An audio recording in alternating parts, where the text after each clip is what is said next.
आज मैं बात करूंगी रिबॉन्डिंग के बारे में कि रिबॉन्डिंग जैसे मैंने अपने आपको पहले की वीडियो में दिखाया है कि रिबॉन्डिंग किस तरह से की जाए। तो रिबॉन्डिंग तो आप पार्लर में घर पे जैसे चाहें वैसे करवा सकते हैं, कर सकते हैं। लेकिन उसके बाद में उनकी केयर कैसे करनी है आज मैं आपको इस वीडियो में ये बताऊंगी गाइस। क्योंकि आप लोगों ने देखा होगा या सुना होगा कि ज़्यादातर लोग बोलते हैं कि हमारे रिबॉन्डिंग के बाद में बाल ख़राब हो गए।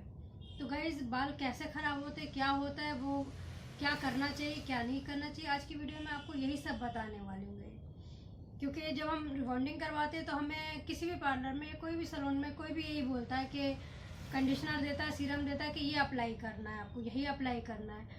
उसके बाद में वो ये नहीं बताता है किस तरह से करना है, क्या करना है, कब आना है, कब नहीं आना। तो हर इंसान अलग अलग अलग अलग वो करता है। तो आज मैं वही बताऊँगी कि किस तरह से आप अपने बालों का ध्यान रख सकते हैं कि आपको बालों में आपके डैमेज ना हो, बाल ख़राब ना हो और बाल झड़े नहीं। तो मैं आज आपको वही बता रही हूँ कितने दिन में आपकी रिबॉन्डिंग खुलती है, किस तरह से आपको करना चाहिए। गाइस सबसे पहले जब भी आप रिबॉन्डिंग करवाते हैं, रिबॉन्डिंग के बाद में आप अगर पार्लर में करवा रहे हैं तो रिबॉन्डिंग के बाद में वो लोग बोलते हैं कि 3 दिन बाद आप वापस आना। जब आप लोग 3 दिन बाद उनके पार्लर में जाते हैं तो वो आपका सर वॉश करते हैं। देन वॉश करने के बाद में अच्छे से हेयर स्पा देते हैं अगर आप लोग ले रहे हैं तो। और हेयर स्पा के बाद में बाल एकदम स्मूथ और जो आपका टेक्सचर है वही रहता है गाइस। और उसके बाद में आप लोग घर आए तो उसके बाद फिर आप लोग उसका ध्यान नहीं रखते, इसलिए आपके बाल डैमेज होते हैं।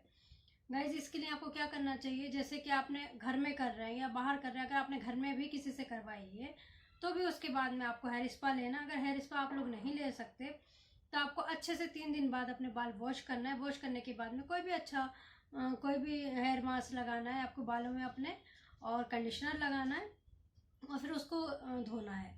और धोने के बाद में गाइस जैसे अभी 3 दिन का जो टाइम रहता है आपके बालों का, जब से आपने रिबॉन्डिंग की है उन 3 दिन में आपको क्या करना रहता है, आपको आपके बाल नहीं बांधना होते, कहीं टक नहीं करना होते और उनमें कोई क्लेचर नहीं लगाना होता, कुछ नहीं करना होता। जैसे अभी आपके बाल ये स्ट्रेट है ऐसे ही रहना चाहिए। हाँ, सोने से जब आप सो रहे हैं तो बाल अपने तकिए से हटा के मतलब साइड करके सोएं।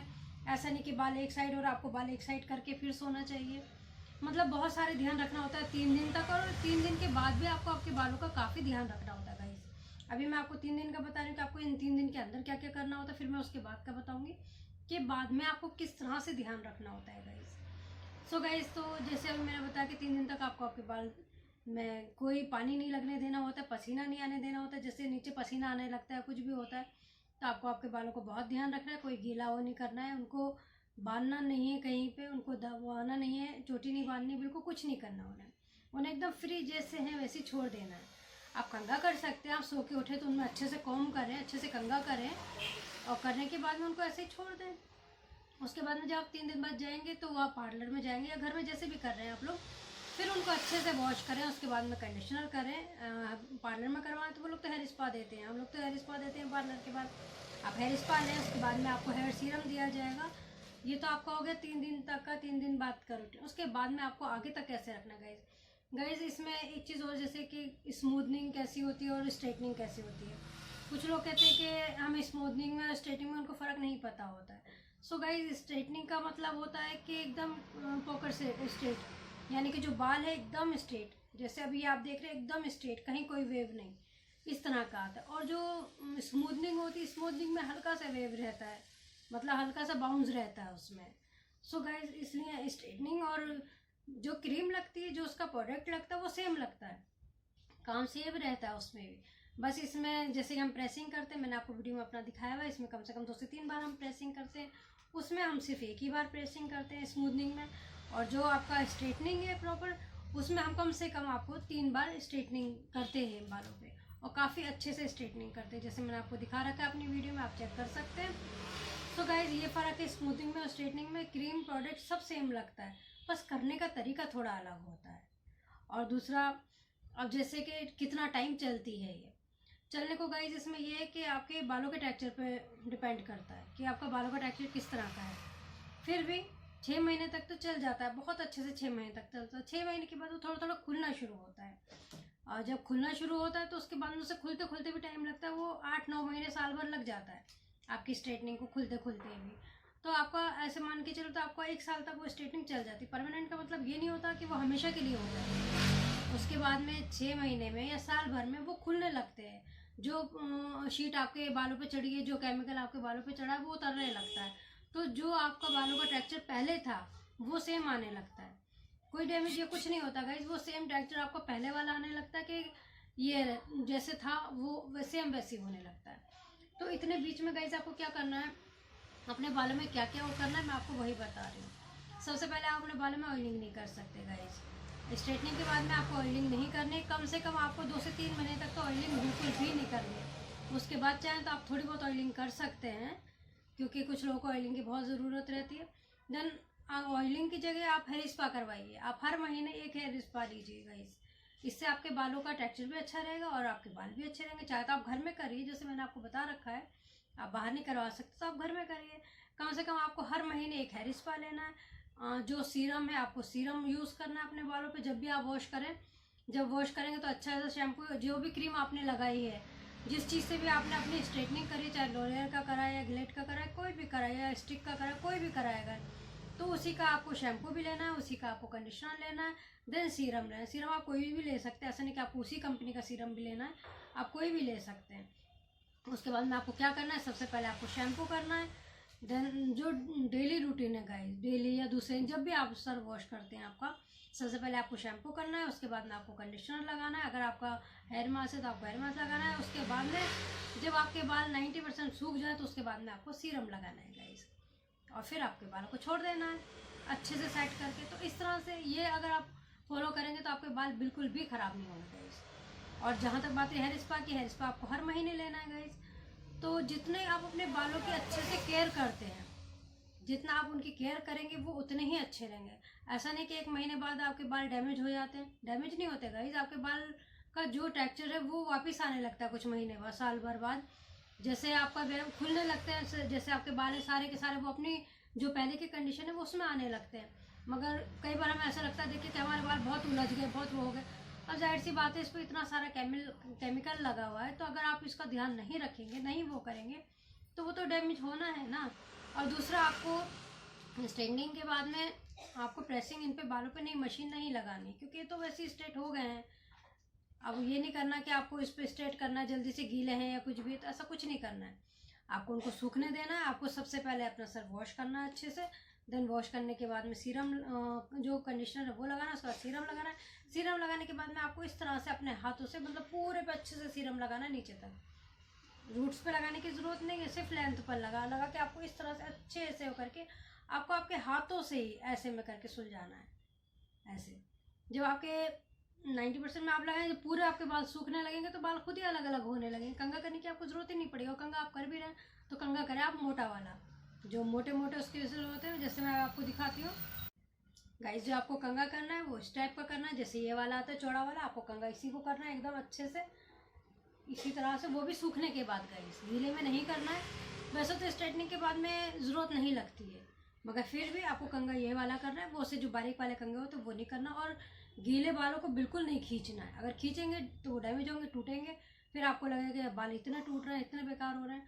तो उनको खींचना नहीं है। धोने के बाद में उनको सूखने देना है। जब वो खुद नेचुरल तरह से सूखेंगे तो उसके बाद आप उनमें अच्छे से कंघा करें। बाल आपके एकदम अलग अलग है, इस तरह से कुछ नहीं करना उसके बाद में आपने। तो गाइज, अगर आप इस तरह से ध्यान रखेंगे अपने बालों का तो आपको कोई प्रॉब्लम नहीं पड़ेगी। और अगर आप ध्यान नहीं रखेंगे, आप इसमें हेयर सीरम नहीं लगाएंगे, कंडीशनर नहीं लगाएंगे, आप सोचेंगे जैसे हमारे बाल पहले थे वैसे ही हम उनको कर लें, तो अगर ऐसे करेंगे तो फिर डैमेज होंगे। तो फिर हम बाद में सोचेंगे कि हमारे रिबॉन्डिंग करवाने से डैमेज हो गए। रिबॉन्डिंग कोई कह सकते कोई इतनी अच्छी वो नहीं कि रिबॉन्डिंग से हमारे बालों की हेल्थ होती है, हमारे बाल अच्छे होते हैं, ऐसा कुछ नहीं है। केमिकल है, काफ़ी सारा केमिकल है जो हमारे बालों पर अप्लाई होता है। बस ये कि हमें अगर अच्छे लगते हैं तो हम स्ट्रेटनिंग करवाते हैं। तो अगर स्ट्रेटनिंग करवाई तो फिर उनका ध्यान भी उसी तरह से रखना चाहिए। हमें उनको बहुत अच्छे से उनकी केयर करना चाहिए। बल्कि जो हमारे नेचुरल बाल होते हैं उतनी हमें उनकी ज़रूरत नहीं पड़ती केयर करने की, मगर जो रिबॉन्डिंग के बाद हमें ज़रूरत पड़ती है वो ज़्यादा ज़रूरत पड़ती है गाइस। रिबॉन्डिंग के बाद में अपने बालों को बहुत ही अच्छे से उनको रखना होता है। आप अच्छे से उन्हें धो के करके उसके बाद में आप टॉवल से उन्हें पहले वो करें। और हेयर ड्रायर लगाने की ज़रूरत नहीं है। ऐसा नहीं कि आप बार बार हेयर ड्रायर लगा के उसे सुखा रहे हैं, वो कर रहे हैं, क्योंकि जितनी हीट पहुँचेगी बाल उतना डैमेज होगा। हीट तो आपको जितनी मतलब करना था आपकी वो हो चुकी है। अब आप नेचुरल सूखने दें। अगर ठंड है तो हल्का सा लगाना भी चाहते हैं तो आप वो जैसे उसमें जो भी हेयर ड्रायर है आपके पास एक ठंडा गर्म होता नहीं भी है तो फिर आप हेयर ड्रायर दूर से करें। ऐसा नहीं बिल्कुल ला के एकदम पास कर लें, थोड़ा दूर से ऐसे में करके हल्के हल्के ऐसे हाथों से 2 से 3 बार, मतलब पूरा नहीं सुखाना है, थोड़ा बहुत सुखा के छोड़ दें। अगर ठंड है, आपको लग रहा है कि बाल आपके नहीं सूख पा रहे हैं, तब हल्का सा सुखा सकते हैं, हल्का सा ड्रायर लगा सकते हैं। ज़्यादा बालों में ड्रायर नहीं लगाना है। वो तो वैसे भी अगर आपने रिबॉन्डिंग नहीं भी करवाई तो भी आपको ज़्यादा बालों में ड्रायर नहीं लगाना चाहिए। ड्रायर जो है आपको बहुत कम लगाना चाहिए, जहाँ ज़रूरत हो सिर्फ वहीं लगाना चाहिए। ऐसा नहीं कि सर्दियाँ हैं रोज़ बालों में ड्रायर लगाओगे तो डैमेज होना ही है ना गाइस। तो इसी तरह से आपको बहुत अच्छे से ध्यान रखना है बालों का।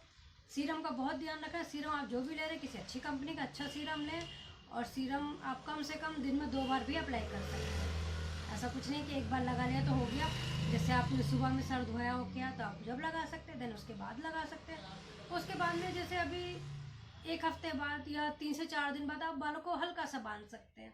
जैसे अभी ये अब हल्का सा आप टक कर सकते हैं, एक पिन लगा सकते हैं, छोटा सा क्लेचर लगा सकते हैं, हल्की सी ढीली करके पोनी वो कर सकते हैं। इसमें चोटी नहीं गूंद सकते, चोटी नहीं बांधनी है, बस पोनी बांध सकते हैं। तो बस इस तरह से आप अगर बालों का ध्यान रखेंगे तो रिबॉन्डिंग उतरने के बाद भी आपके बाल हेल्दी रहेंगे। देन उसके बाद में तो जैसे एक बार रिबॉन्डिंग उतर जाए, और दूसरा गाइस ऐसा नहीं करना चाहिए कि हमारी रिबॉन्डिंग खुलते खुलते हमने दोबारा उस पर करवा लिया, या फिर हम उसको टाइम नहीं दिया खुलने का। ऐसा नहीं करना चाहिए। आपके बालों की लेंथ की ग्रो जो भी आपका टाइम है, जैसे कि मान लीजिए आपको 6 महीने साल भर पूरा हो गया और आपके बाल खुलने लगे हैं, रिबॉन्डिंग निकलने लगा है, तो निकलने दीजिए पहले पूरा पूरा अच्छे से स्ट्रेट होने, जैसे आपका पहले का टेक्सचर था वो आने दीजिए। जब वो आ जाए तो उसके करीब 1 महीने बाद या उसके बाद फिर आप उसको दोबारा करवाइएगा। यानी कि ऐसा नहीं कि अभी थोड़ा सा लगा आपको कि खुलने लगा फटाफट से करवा लिया, ऐसा नहीं करवाना है। क्योंकि केमिकल पे केमिकल अप्लाई नहीं करवाना है। पूरा अच्छे से खुल जाए, जब वो सारा खुल जाए 1 साल में, 1.5 साल में, 2 साल, जितना टाइम भी लेता है, सारे बाल जब अच्छे से अपनी पोजीशन में आ जाएं जो पहले की थी, उसके बाद में दोबारा कंडीशनर करवाना है। और गाइस इसमें आप मेहंदी नहीं लगा सकते। जैसे हमने रिबॉन्डिंग करवाई तो बालों में मेहंदी नहीं लगा सकते। कलर का ये रहता है गाइस कि कलर हम 1 महीने या 15 दिन बाद लगा सकते हैं। रिबॉन्डिंग के 15 दिन बाद कलर लगा सकते हैं, क्योंकि उससे पहले कलर चढ़ता नहीं है। जैसे अभी मैंने रिबॉन्डिंग की है, मैं चाहूँ 4 दिन बाद या 5 दिन बाद या 1 हफ्ते बाद कलर कर लो तो नहीं होगा। मैंने आपको पहले ही बता दिया कि जो कलर है आपको पहले कलर करना है, देन उसके बाद रिबॉन्डिंग करनी है। रिबॉन्डिंग से ऐसा नहीं कि पहले रिबॉन्डिंग कर ली फिर कलर करें, कलर नहीं चढ़ेगा फिर। तो आपको पहले कलर करना है, स्टेक जो भी आपको करवाना है अपने बालों में पहले करवाना है, रिबॉन्डिंग से पहले करवाना है गाइस। उसके बाद में फिर आप रिबॉन्डिंग करवाइए। रिबॉन्डिंग हो गई, स्ट्रेटनिंग हो गई, या बहुत सारे कई सारे चीज़ नामों से लोग इसको जानते हैं। सो गाइज, और जो भी करवाएं, अगर आप किसी पार्लर में करवा रहे हैं तो किसी अच्छे पार्लर में करवाएं, किसी अच्छे इंसान से करवाएं। मतलब अच्छे से मतलब है कि अच्छे तो सारे होते हैं, अच्छे से मतलब है कि प्रोफेशनल से करवाएं, जिससे बहुत अच्छे से करना आता हो, उससे करवाएं, ताकि आपके बालों की रेड़ ना लगे, उससे करवाएं। देन अगर आप खुद भी कर रहे हैं, जैसे मैंने अपनी वीडियो में दिया है पिछली बार की, कि आप खुद किसी की हेल्प के साथ कर सकते हैं, तो मुझे पता था कि कहाँ क्या कितना लगना, इसलिए मैंने करवा लिया। बाकी आप इस चीज़ का ध्यान रखें कि बहुत अच्छे से जैसे मैंने दिया हुआ आप वो एक स्टेप फॉलो करके अच्छे से करें। देन अगर आप खुद से कर भी रहे हैं, और दूसरा जो क्रीम आप यूज़ कर रहे हैं, जो सामान आप ले रहे हैं, वो अच्छा सा लें, देख कर लें कि कौन से बालों पे कौन सा जाएगा कौन सा नहीं जाएगा। आपके वर्जिन हेयर हैं या आपके केमिकल हेयर हैं, आपको किस टाइप का क्या जाएगा, आपको मेहंदी लगाए क्या, तो वो सारा देख कर चेक करके पढ़ के फिर लें। ऐसा नहीं कि कुछ भी ले लिया और फटाफट से लगा लिया, तो इससे तो बाल डैमेज होंगे ही ना गाइस। सो गाइस, उम्मीद है आप लोगों को ये सारी चीज़ें मेरी समझ आई होंगी। ये इतना बड़ा लेक्चर इसलिए दिया गया है, इतनी सारी चीज़ें मैंने आपको इसलिए बताई ताकि आपके बालों की टेढ़ ना लगे और आपके बाल एकदम अच्छे से सही से रहे, जैसे मेरे हैं। तो बाल जितने हमारे रिबॉन्डिंग के बाद अच्छे लगते हैं, बिना रिबॉन्डिंग के भी उतने अच्छे लगे। ऐसा ना हो कि रिबॉन्डिंग है जब तक बाल बहुत अच्छे घने हैं और रिबॉन्डिंग ख़त्म हुई तो बाल बेकार हो गए, ऐसा ना हो। इसके लिए आपको इन चीज़ों का ध्यान रखना पड़ेगा। जितनी चीज़ें मैंने वो करी हैं आपको उतनी चीज़ें अप्लाई करना पड़ेंगी गाइस। जैसे कि मैंने आपको अपनी वीडियो में पूरी क्रीम दिखाई है कि कौन सी अप्लाई करना है, क्या करना है। ज़रूरी नहीं आप वही करें, आप अगर किसी अच्छे पार्लर में करें, और बहुत सारी हैं। इसकी स्ट्रेटनिंग की क्रीम तो काफ़ी सारी आती हैं गाइस, स्ट्रेटनिंग क्रीम काफ़ी सारी आती है, उसके साथ जो सीरम है या ये कंडीशनर है, ये भी बहुत आते हैं। वो आप अपने अकॉर्डिंग देखें, आपको कौन सा आपके बजट में है, कौन सा आपका वो है, तो वो उसके हिसाब से आप देखें। अब गाइस जैसे कि अभी स्ट्रेटनिंग के जो चार्ज हैं वो भी हर पार्लर के अलग होते हैं।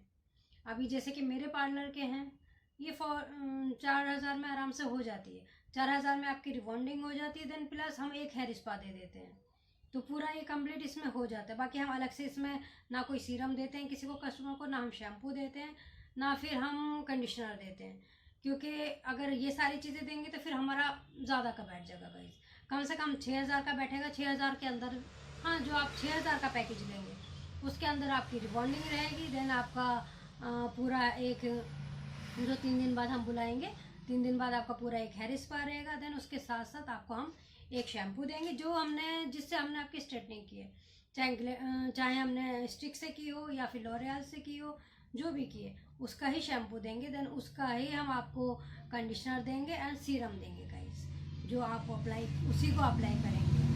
वो ख़त्म हो जाता है तो आप अपने हिसाब से, अपने बजट के हिसाब से एक अच्छा कंडीशनर, एक अच्छा शैम्पू ओके।